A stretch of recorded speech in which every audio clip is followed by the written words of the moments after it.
अभी भी किसी को शंका है तो वो व्यक्ति भी मृत्यु के लिए सच हो जाए, और जो मेरे साथ मिलकर पृथ्वी पर शासन करना चाहते हैं वो निस्संदेह होकर मेरी जय जयकार करें, क्योंकि सर्वप्रथम मैं कृष्ण का अंत करूंगा।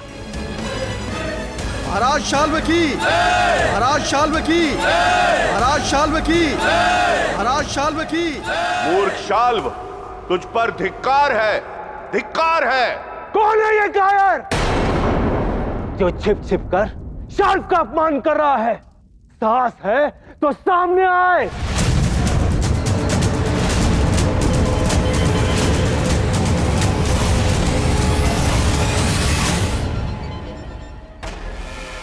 इसका अंत कर, इसके शरीर के टुकड़े टुकड़े कर स्वानों को खिला दिया जाए।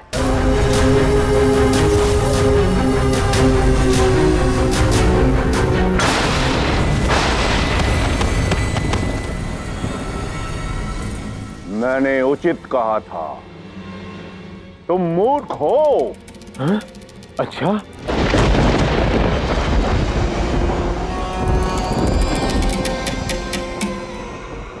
तूने मुझे मूर्ख कहा। मैं शांत हूं क्योंकि मैं जानता हूं कि मेरे साम्राज्य में मेरी आज्ञा के बिना कोई भी प्रवेश नहीं कर सकता, लेकिन तुम कर गए। कितने शक्तिशाली हो, तो तुम्हारी परीक्षा तो लेनी थी ना। यदि ये प्रश्न तुमने पहले किया होता तो अकारण तुम्हारे सैनिक मारे ना जाते। तुम्हारा पराक्रम तो देख चुका हूं, अब अपना परिचय भी दे दो। मैं असुर गुरु शुक्राचार्य हूं। क्या आप मुझे कृपा करके बता सकते हैं कि आप यहाँ क्यों आए हैं? मैं कृष्ण से प्रतिशोध लेने में तुम्हारी सहायता कर सकता हूं। कैसी सहायता शुक्राचार्य? मेरे पे महादेव का आशीर्वाद है। तुम अकेले नहीं हो जिसे महादेव ने वरदान दिया है। स्मरण रहे शाल, जब महादेव वर देते हैं तो नारायण को उसके काटने की कला भी देते हैं। हाँ, यदि तुम चाहो तो मेरे साथ मिल सकते हो और हम मिलकर उस कपटी कृष्ण का अंत कर सकते हैं। एक योजना से मैं कृष्ण को तुम्हारे समक्ष प्रस्तुत कर सकता हूं। तुम यही चाहते हो ना?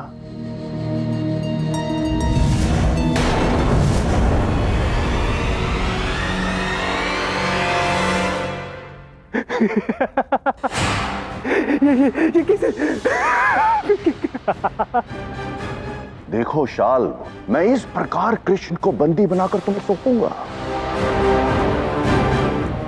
कृष्ण और इस अवस्था में इतना निर्बल और असहाय।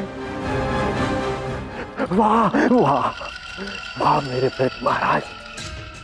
कृष्ण को ऐसे तड़पते, धीरे धीरे मरते हुए देखना चाहता हूं मैं।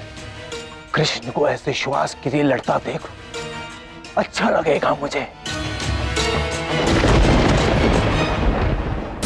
मैं ऋषि दुर्वासा तुझे श्राप देता हूं, वो संतान तेरे शरीर से उत्पन्न होगी। गुरु शुक्राचार्य, कहाँ हैं आप? गुरुदेव, मैंने आपकी आज्ञा का पालन किया, फिर भी आपने मेरी सहायता नहीं की। इसलिए यदि आपने मेरी सहायता नहीं की तो मैं इस पर्वत से कूदकर अपने जीवन का अंत कर दूंगा। शुक्राचार्य!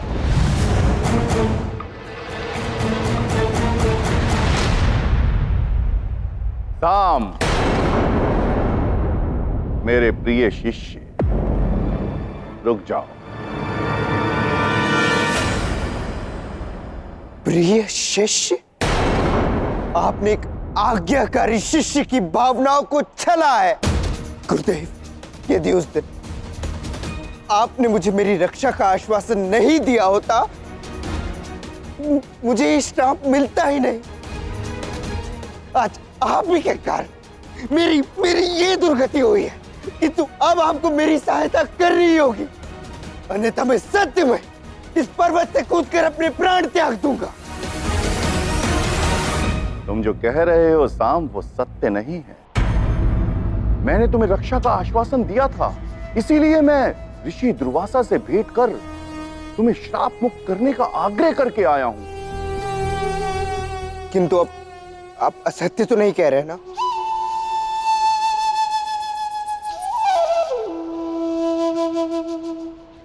मैं असत्य क्यों कहूंगा साहब? तुम्हें मुझ पर तनिक भी विश्वास नहीं है?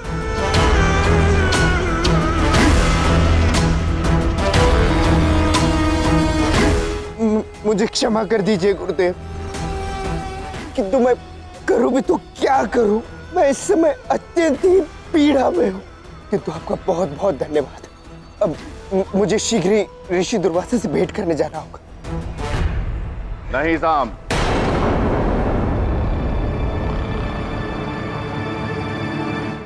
किंतु क्यों गुरुदेव?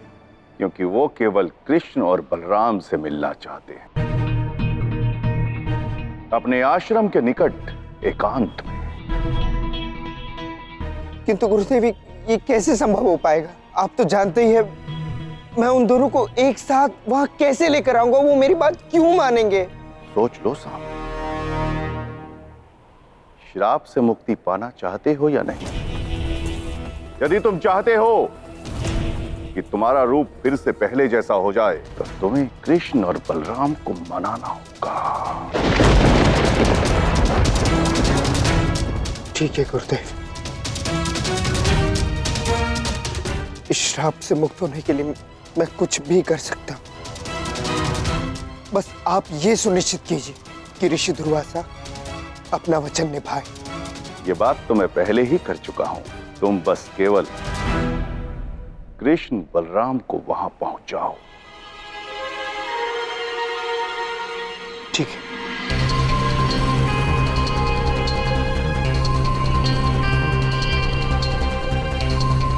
मूर्ख हो साम, क्योंकि दुर्वासा कभी अपना श्राप नहीं लौटा सकते।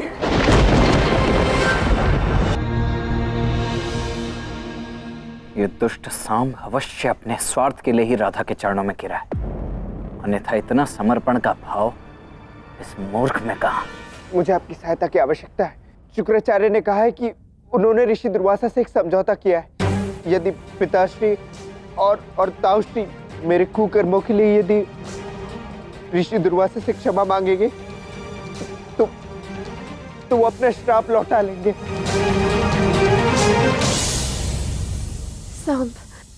सांप कैसा दुर्भाग्य है ये। कृष्ण कहीं नहीं मिल रहा, कहां से ढूंढ के लाओ उसे? मैं मानता हूं कि मेरे कर्म क्षमा योग्य नहीं है, किंतु बस अंतिम बार मेरी सहायता कर दीजिए। सांप, मैं तुम्हारी सहायता करना चाहती हूँ, किंतु कैसे करूं यही समझ में नहीं आ रहा।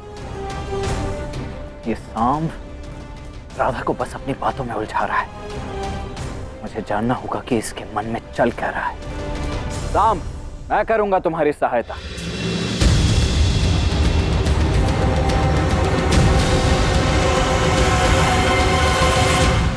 मैं कान्हा को ढूंढकर ऋषि दुर्वासा के समक्ष लेकर आऊंगा। ताऊश्री आप वास्तव में अत्यंत ही उदार। आप बस किसी भी प्रकार से मेरा ये श्राप क्षमा करवा दीजिए। फिर उसके बाद आप जो भी कहेंगे वो मैं करूंगा। आपका बहुत बहुत धन्यवाद। आप दोनों बस मात्र ऋषि दुर्वासा से एकांत में उनके आश्रम के निकट ही उनसे भेंट कर लीजिए। मेरे लिए बस इतना ही कर दीजिए। राधा, मात्र तुम्हारे ही लिए मैं इस मूर्ख सांप की सहायता कर रहा हूं। धन्यवाद, आपका बहुत बहुत धन्यवाद।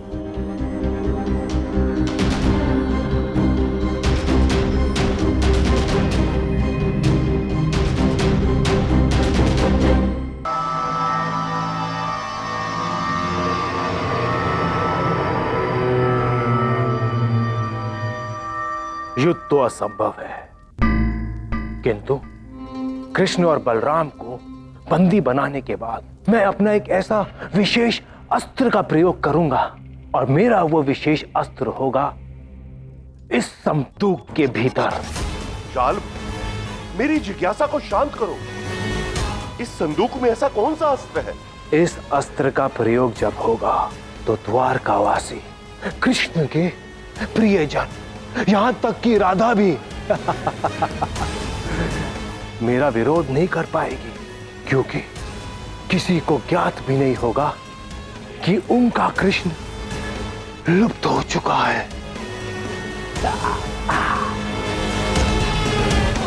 फिर मैं द्वारका वासियों को उनकी इच्छा से मैं अपना दास बनाऊंगा। अब मुझे जाना चाहिए। सैनिकों, चलो। मेरी बात ध्यान से सुनिए। मैं और कान्हा ऋषि दुर्वासा से भेंट करने जा रहे हैं। आप सभी यहीं छुपे रहेंगे। किसी को भनक तक नहीं चलनी चाहिए इस बात। सबको ऐसा ही लगना चाहिए कि इस यात्रा में मात्र कान्हा और मैं अकेले हैं। और जब मैं संकेत दूंगा तब आप सब बाहर आएंगे। उचित है?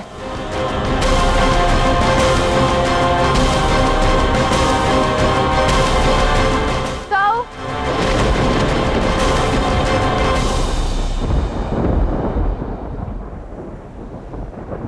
जाओ, किंतु आप कृष्ण को कहाँ ढूंढेंगे? कान्हा को मैं कैसे ढूंढूंगा, कहाँ ढूंढूंगा, ये तो मुझे ज्ञात नहीं है राधा। किंतु इतना विश्वास अवश्य है कि जब महत्वपूर्ण होगा तो उचित समय पर कान्हा स्वयं ही आ जाएगा। जाओ, आप ऋषि दुर्वासा से मिलने जा रहे हैं। इतने सैन्य दल की क्या आवश्यकता है? आवश्यकता है राधा। तुम अत्यंत भोली हो, इसीलिए तुम्हें कुछ ज्ञात नहीं। किंतु वास्तविकता ये है कि वो सांब अब भी हमारे साथ शत्रुवत व्यवहार रख रहा है। वास्तव में शुक्राचार्य ऋषि दुर्वासा से भेंट करने गए ही नहीं, क्योंकि जहां शुक्राचार्य होते हैं वहां सब कुछ इतनी सरलता से नहीं होता राधा। वास्तविकता कुछ और ही है, और यही वास्तविकता ज्ञात करने के लिए मेरा जाना आवश्यक है। तो फिर तो आपको कृष्ण के बिना वहां नहीं जाना चाहिए ना, ये उचित नहीं होगा। अच्छा राधा, तो अब तुम्हें अपने दाऊ के बल पर भी संदेह? नहीं दाऊ, मैं बस आपको लेके चिंतित हूँ। आपको किसी भी प्रकार का कष्ट ना होगा। राधा, तुम मेरी चिंता मत कर। मैं यथाशीघ्र वास्तविकता ज्ञात करके पुनः लौट आऊंगा।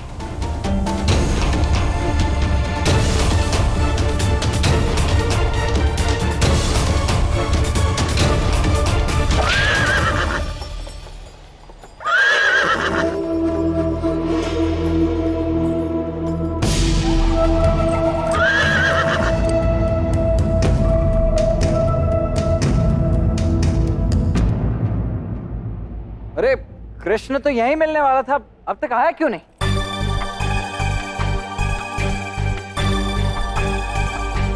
कृष्ण, तुम आ गए? महाराज शाल बहुत ही खुश होंगे। कृष्ण और बलराम दोनों ही उपस्थित हैं। कृष्ण, ये लो, अंग वस्त्र ओढ़ लो, जिससे कि तुम्हें कोई पहचान ना सके। तो क्या है, अब तुम द्वारकाधीश हो, तुम्हारी सुरक्षा अत्यंत आवश्यक है। और हाँ, एक और महत्वपूर्ण बात, किसी भी स्थिति में रथ से नीचे मत उतरना। जब तक दुर्वासा ऋषि समक्ष नहीं आ जाते, हमें सतर्क रहना होगा। हो सकता है ये शुक्राचार्य की कोई चाल हो। आओ। महाराज की जय हो। महाराज, बलराम और कृष्ण हमें छलने का प्रयास कर रहे हैं। उस बलराम ने कृष्ण को सारथी बनाकर रथ पर ही छिपकर बैठने को कहा है, ताकि हम उसे पहचान न सके। मुझे छलने का प्रयास? मूर्ख कृष्ण। अति सुंदर, अब मेरा कार्य हो गया समझो। मूर्ख शाल्व, अब ऐसा कुछ होने वाला है जो तुम्हारी सोच के परे है।